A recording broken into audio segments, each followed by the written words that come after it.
I had a problem with Moby Dick, and I'm going to tell you how I solved it.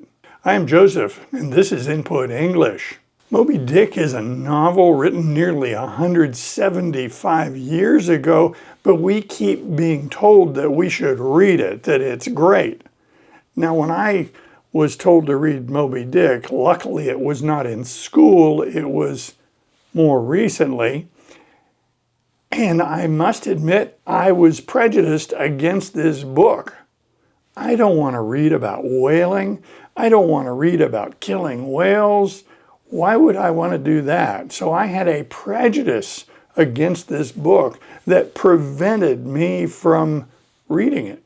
It was when I discovered that Moby Dick is not actually about whaling, but much more about human nature and the human situation that I started becoming interested in Moby Dick.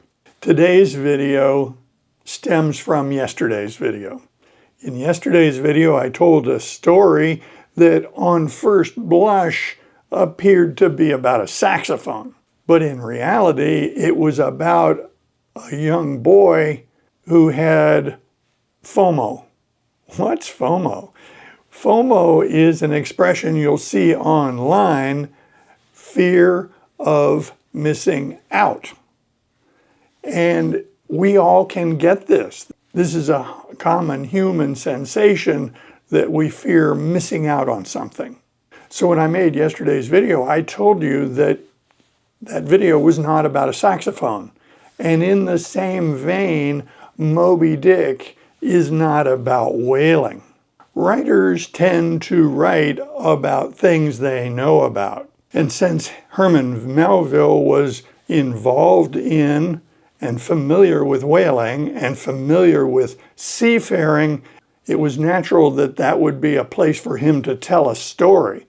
But his story is about something else entirely.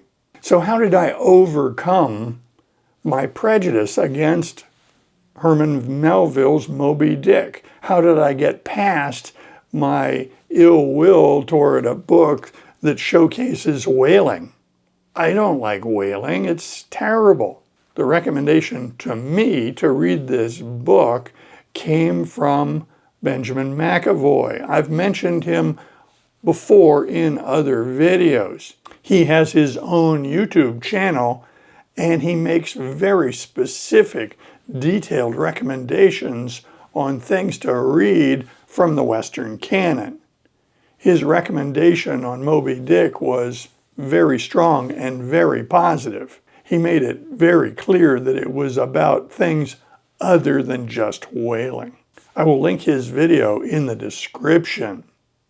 You might want to go directly to his video and see what he says about Moby Dick. So I read it based on his recommendation. I trusted him, and that trust was well placed. So what is Moby Dick about? It's set in a whaling scene, but what's it really about? Well, it looks at a lot of themes, and we'll go through a few of them. The first one I'll mention is the battle between good and evil. In many respects, the great white whale, Moby Dick, represented evil, although the color white is usually associated with purity rather than evil. An interesting contradiction. Captain Ahab was obsessed with destroying this evil power, this evil force, Moby Dick.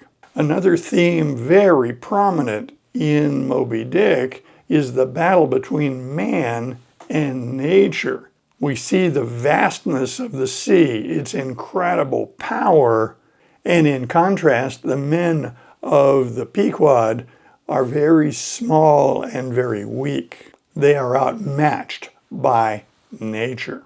The third theme that I would showcase that's very prominent is anger, hatred, and a desire for revenge. Remember that Captain Ahab lost his leg to this whale, so he is much the victim, and he plans on exacting revenge on his assailant.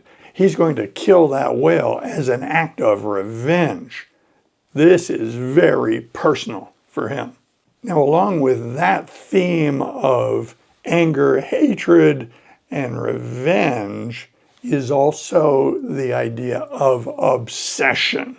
As you read the book, it becomes very clear that Ahab is out of control because of his obsession. He will kill that whale. If it costs him his life, he will kill that whale. So this book very prominently showcases obsession. The next concept that comes to mind is the fact that when we say good and evil, these are human perspectives. These are not universal truth. They are good or evil from our point of view. So while Captain Ahab looked at Moby Dick as the great evil, perhaps Moby Dick is not the great evil. Maybe he's just a large, healthy albino whale, and the evil is actually the obsessed ship's captain. It is left very much up to us, the reader, to determine the nature of good and evil in this conflict.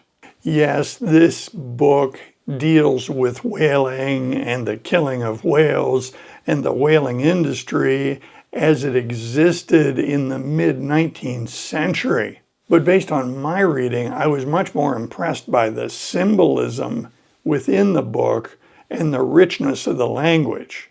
What I found was the language in Moby Dick was among the richest I've seen in a novel. Melville's story was woven very skillfully with absolutely beautiful language. So I have to admit that my prejudice against this book was wrong and it was disabling. And I have to thank Benjamin McAvoy for telling me in his video that this book is worth reading and is among the best American novels ever written.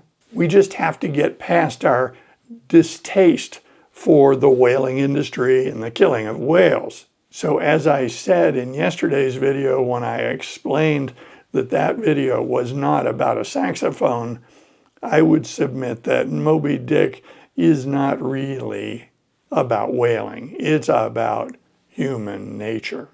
I encourage you to take a look at Moby Dick. It's a fantastic book to read. It is captivating and you will not be sorry. And if you like videos like this, be sure to click on this one next. See you soon.